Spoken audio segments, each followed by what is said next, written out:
Well, speaking of the Avengers, we've got now a little over getting close, about 5 months away.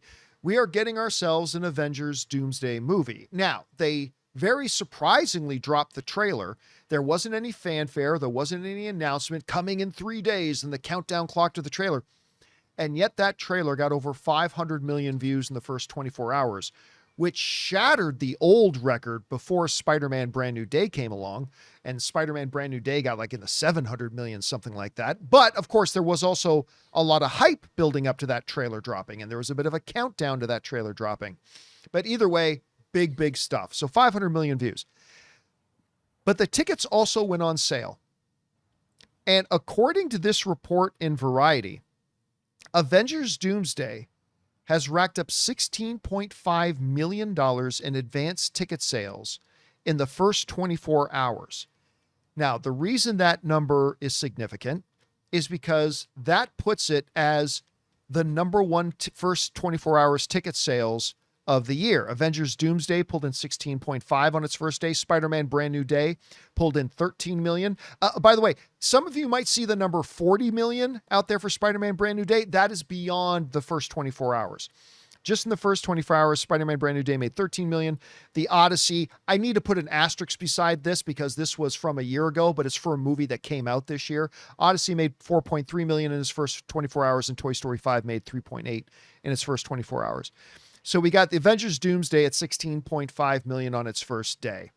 I keep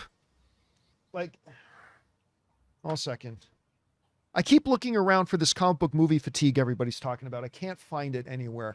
Anyway, so they 16.5 million, number one, first 24 hours ticket sales of the year. When, again, the trailer itself, they did announce the tickets were going on sale in advance. They didn't announce the trailer drop, which was kind of interesting. I'll be honest with you guys. I don't know if this number tells us anything. I honestly don't. I think it tells us that, sure, there's a lot of excitement for Avengers Doomsday, which we all knew. Like, of course we knew there's excitement for it, but I don't know that it making 16.5 really tells us much more if in the first 24 hours when the movie is still almost 5 months away, if it sold $10 million in tickets or if it sold $20 million in tickets. I just don't know. I'll be honest with you guys. I'm still kind of in a bit of a fog as to just how big I think Avengers Doomsday can be. Like, I still have my doubts it can hit the $2 billion mark. I think it has a chance. I do. But I also, I don't think Marvel is in as good of or healthy or has as much momentum going right now as Endgame did when, Marvel's status when Endgame came out. Like, Endgame came out when Marvel was flying high, highest of reputations, all the hype in the world, all the momentum in the world, and then Endgame came out. That's not the case for this one. And my camera froze for some reason, but then it came back. That's not the case for Endgame. And now I'm losing other guys too. I think I'm having issues here. I think my OBS is going a little bit crazy. So yeah, so it becomes an issue, but still 60.5 is not something to scoff at. Anyway, Sean, you see these numbers. What does it tell you, if anything? What do you think about the 16.5 million in first 24-hour ticket sales? Well, some of it simply goes back to even what we were talking about with the Odyssey of people want events. They want to be a part of something big and important. And while there's not overall comic book movie fatigue, there is mediocre movie fatigue. 100%. And when you look at the MCU recently, it kind of went from every single movie being an event to doing streaming shows, which turned the MCU into episodes instead of events. Yeah. And that softened the impact of a lot of the movies. But something like Deadpool and Wolverine was still an event. Spider-Man is still an event. And obviously, the first Avengers movie in 7.5 years is an event. So it's not surprising at all that people are really excited for this. Like, I woke up a little bit late, went to go buy my tickets, and the theater that I normally go to opening night was all sold out all day other than the front row. So I had to go to a different theater to get my tickets for it. And like, I work with teenagers and they don't really ask me about your average, they didn't ask me about Daredevil, X-Men 97, but they asked me about Spider-Man and they asked me about Avengers, because those are the ones that still feel like events that people are still excited about. And that's kind of their hope that, man, I want to feel what I felt before when Marvel was like really exciting. And it's a new Avengers movie. I have my hesitations, my skepticism, but it's an Avengers movie. It's the follow-up to Endgame. Of course, I want to have my mind blown and recapture the magic of what happened in 2019.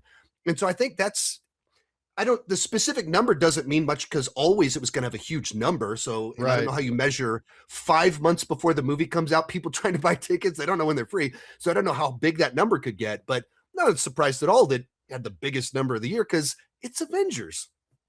Rob, you see this number, 16.5, underwhelmed, pleasantly surprised, right where you thought it would be? Does it say anything to you about how big this movie could open or not? Because as Sean just pointed out, we are still almost 5 months away from it, but what's your takeaway from it? Well, I think that was a very robust number. I mean, I think the idea that people buy movie tickets so far in advance is crazy anyway. And like you just pointed out, it's 5 months away. But as Sean also pointed out, it's the Avengers. I mean, I think one of the things that people don't talk about enough when it comes to these franchises that we love is that these franchises become a part of us. And they become a part of us because they deliver year after year.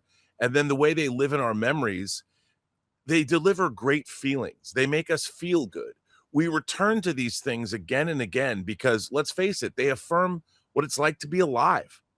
And when you see films that are so well constructed and stories that are so well told and surprising, and they're comprised with characters that you've come to love and watch them grow and change, you expect to get an experience that makes you feel good. The same way it makes you feel good going on a great roller coaster or kissing a beautiful woman or eating a great meal. And that's what we really expect from these stories. And the Avengers have given us 4 bangers. And 2 of those bangers were directed by the same guys who are directing this one. So I think that it's not out of the realm of possibility to expect what we're going to get is something really special. Because almost 7 years later, you watch Infinity War and Endgame. I mean, I love the new chatter is that, well, Endgame hasn't held up as well, but Infinity War is a perfect movie, or whatever they say. But I'm like, I think both of them are delightfully entertaining. But I mean, that's what people want and expect. That's what people want from films, and that's why they become so important to us. And I'm hoping that Marvel, no one knows more than Marvel that they have to deliver. And they've invested more money than they've ever invested before to make that happen. And they're fighting an upstream battle because they've lost some of their heavy hitter stars. They've got characters that they didn't build up over 3 movies and had trilogies of movies with them. And so they know they are fighting something, and they know they're diving into the gimmicks. But what they're trying to do is give you something so crazy and bonkers and mind-blowing, and that they hope to recapture that magic. And I'm expecting Age of Ultron from this movie, to be honest. And I like Age of Ultron.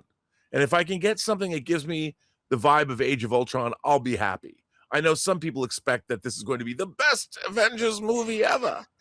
And I don't know if that's necessarily true, but if they give me an Ultron vibe, if I get a scene, in the Avengers Tower where it's like everybody's trying to lift Mjolnir, I mean, I'd love to see that. But I do think that there's still excitement for these movies because, let's face it, all 4 movies that the Avengers starred in are pretty damn good.